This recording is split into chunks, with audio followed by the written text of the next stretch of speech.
अस्सलामुअलैकुम, कैसे हैं आप लोग सब। इंशाल्लाह सब खैरियत से होंगे। अच्छा, आज मैं जो आपके साथ रेसिपी शेयर करने जा रही हूँ वो है आलू की कतलियाँ, आलू की सब्ज़ी या आलू की भाजी कहते हैं इसे। तो आइए चले देखें हम किस तरह इसे बनाते हैं। हमने 4 से 5 आलू लिए हैं और इसके हमने इतने मोटे पीस काट लिए हैं। ज़्यादा बारीक नहीं काटना है, ज़्यादा पतला नहीं काटना है, वरना भुजिया ख़राब हो जाएगी। सबसे पहले हम पैन में ऑयल लेंगे। ये 1/2 कप ऑयल है, इसे मैंने लिया और इसे थोड़ा गरम कर लेंगे। अच्छे ऑयल गरम हो गया है, इसमें हम ये पतलियाँ डाल देंगे।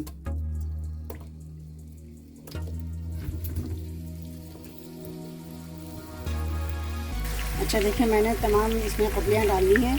अब इसे हम फ्राई करेंगे, गोल्डन ब्राउन होने तक इसको फ्राई करेंगे। अच्छा देखिए, इसे हम पलटेंगे।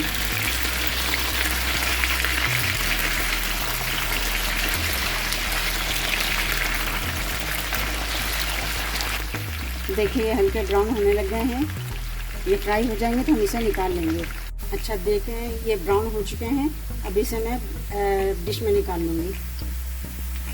हमने ये पतलियाँ को, भुजिया को निकाल लिया है फ्राई पैन से। अब हम फ्राई पैन में जो तेल बचेगा इसे हम तेल को निकाल देंगे। अच्छा देखिए, हमने ऑयल निकाल दिया है। अब इसमें हम कुछ स्पाइस डालेंगे। थोड़ा सा ऑयल छोड़ दिया हमने इसमें कुछ स्पाइस डालेंगे। सफ़ेद ज़ीरा, ये मस्टर्ड सीड,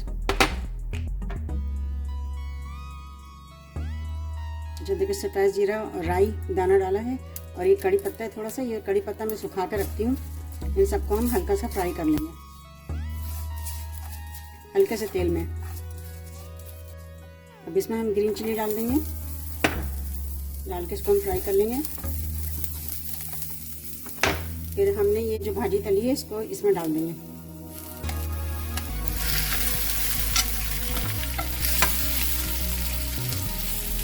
अच्छा, अब हम इसमें हल्का सा नमक डाल देंगे, जितना आप चाहते हैं, जितना आप पसंद करते हैं तो नमक डालें इसमें।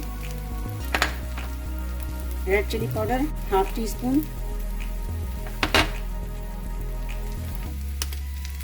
और चिली फ्लेक्स थोड़ी सी, कुटी लाल मिर्च बिल्कुल थोड़ी सी, जितनी आप पसंद करें। और ये ब्लैक पेपर 1/2 टीस्पून से भी कम है, काली पिसी मिर्च थोड़ी सी डाली है मैंने। अब सबको हम मिक्स कर लेंगे। और इसमें मैं ये हरा धनिया भी डाल दूँगी, थोड़ा सा हरा धनिया, और सबको अच्छी तरह मिक्स कर देंगे। क्योंकि हमारी ये पतलियाँ ऑलरेडी पक गई थी, हमने इसे फ्राई किया था, बस इसमें ये मसाले मिक्स कर रहे हैं। आप इसे अच्छी तरह मिक्स कर लें।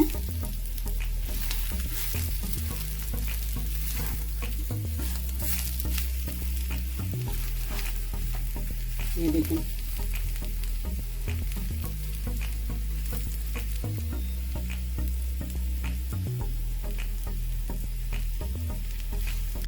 ये देखें, मैंने इसे डिश में निकाल लिया है। बहुत अच्छी, बहुत मज़ेदार और बहुत खुशबूदार ये आलू की भाजी है, आलू की कतली है।